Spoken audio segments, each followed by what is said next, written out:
السلام علیکم ورحمۃ اللہ وبرکاتہ۔ سورۃ آل عمران آیت نمبر 31۔ اعوذ باللہ السمیع العلیم من الشیطان الرجیم من ہمزہ ونفخہ ونفثہ۔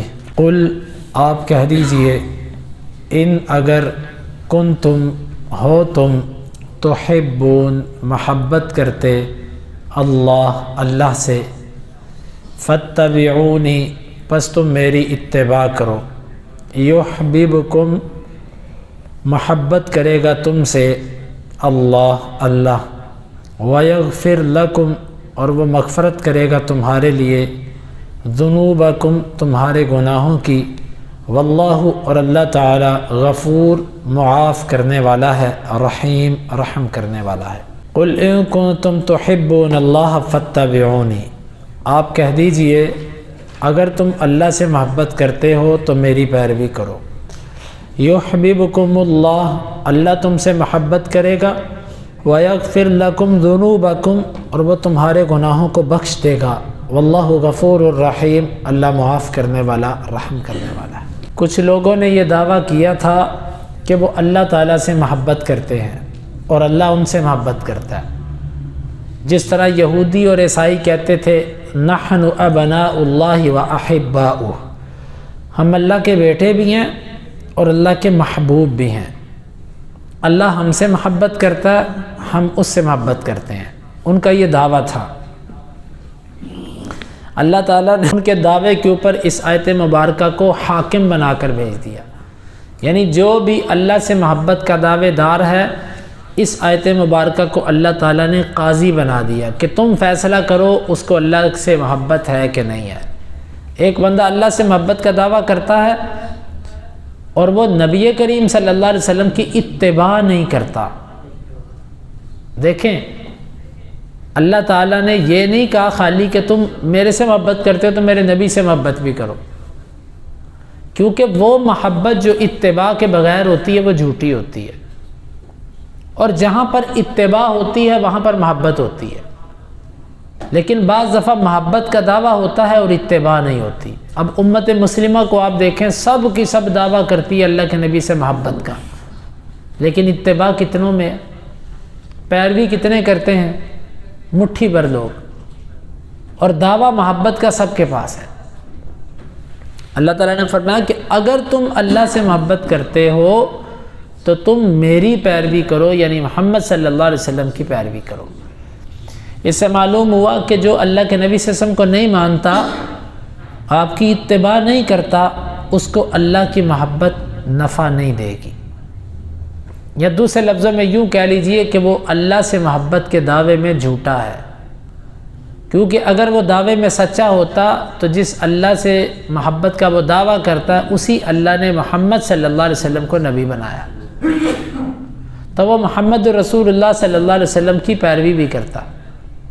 جب وہ پیروی نہیں کرتا تو اس کا مطلب ہے کہ وہ اپنے دعوے میں جھوٹا ہے۔ اس سے معلوم ہوا کہ منکر حدیث اللہ سے محبت نہیں کرتا، کیونکہ جب منکر حدیث ہوتا ہے وہ حدیث کا منکر ہوتا ہے، وہ کہتا ہے صرف قرآن، جبکہ اللہ تعالیٰ کی قرآن مجید کی آیت مبارکہ کا ظاہر یہ کہتا ہے کہ اللہ سے محبت کا دعویٰ تب سچا ہوگا جب اللہ کے نبی کی اتباع ہو۔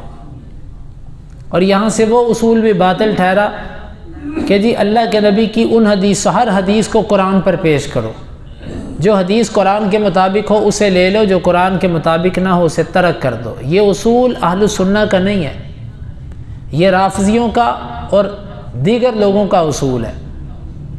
در حقیقت یہ منکرین حدیث لوگ ہوتے ہیں جو حدیث کا انکار کرنے کے لیے یہ بات کہتے ہیں۔ اگر یہی بات ہوتی تو سنت کی الگ حیثیت ہے ہی کوئی نہیں پھر، جبکہ حدیث ایک الگ باب ہے، قرآن مجید الگ باب ہے۔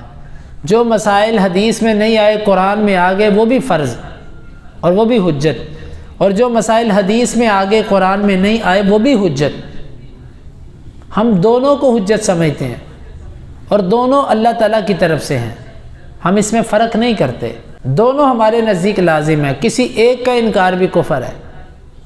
تو لہٰذا اس آیت مبارکہ سے ان لوگوں کے جھوٹے دعوے کی بھی وضاحت ہو جاتی ہے کہ جو اللہ کے نبی صلی اللہ علیہ وسلم کی اتباع نہیں کرتے، کہتے ہیں جی قرآن کو ہم مانتے ہیں، حدیث کو نہیں مانتے، وہ بھی اپنے دعوے کے اندر جھوٹے ہیں۔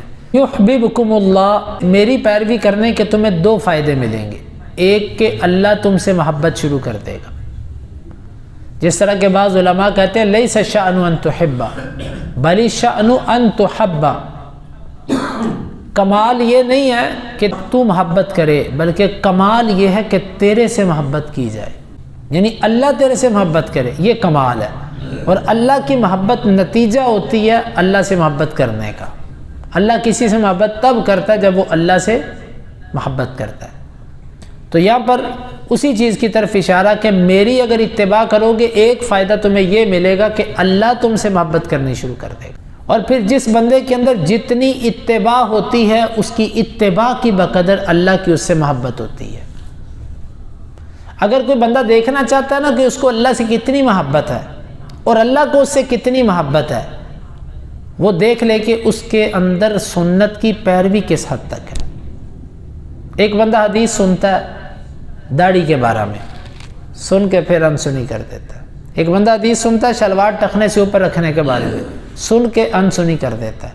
ایک بندہ حدیث سنتا ہے نماز کے بارے میں، با جماعت پڑھنے کے بارے میں، عقیدے کے بارے میں، گانے موسیقی کے بارے میں، بدعات کے بارے میں، خرافات کے بارے میں، وہ سب چیزوں پر حدیثیں سنتا ہے۔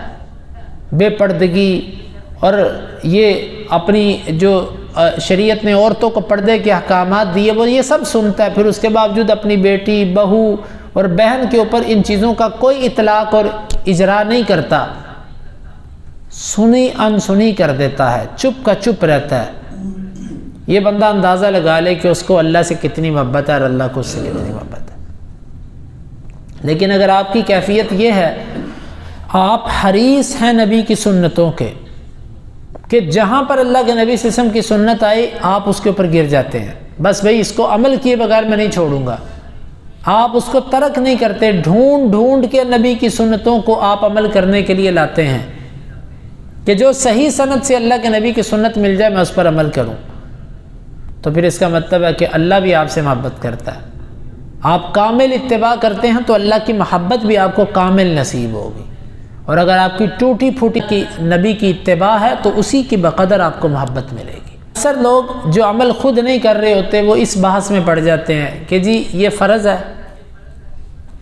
کیا یہ ضروری ہے، اس کے بغیر یہ عمل نہیں ہوتا۔ اللہ کے بندو، ایک محبت کرنے والا اپنے حبیب کی اداؤں پر یہ سوال نہیں کرتا، وہ اپنے حبیب کی کچھ ادائیں دیکھتا ہے اور اس کو اختیار کر لیتا ہے۔ وہ یہ نہیں سوچتا کہ یہ ادا فرض تھی، یہ مستحب تھی، یہ جائز تھی، یہ ناجائز تھی، وہ کہتا ہے میرے نبی کی یہ ادا تھی، بس مجھے اس سے کوئی غرض نہیں ہے کہ یہ فرض بنتی ہے، کہ واجب بنتی ہے، کہ مستحب بنتی ہے، کہ مباح بنتی ہے، کیا ہے، اس سے مجھے کوئی غرض نہیں۔ نمبر 2، وَيَغْفِرْ لَكُمْ ذُنُوبَكُمْ، اور دوسرا فائدہ میری اتباع کرنے کا، اللہ تمہارے گناہوں کو معاف کر دے گا۔ جو بندہ کامل اتباع کرتا ہے اللہ تعالیٰ اس کے گناہوں کو معاف کر دیتا ہے۔ یہ اتباع کے فوائد میں سے ہے۔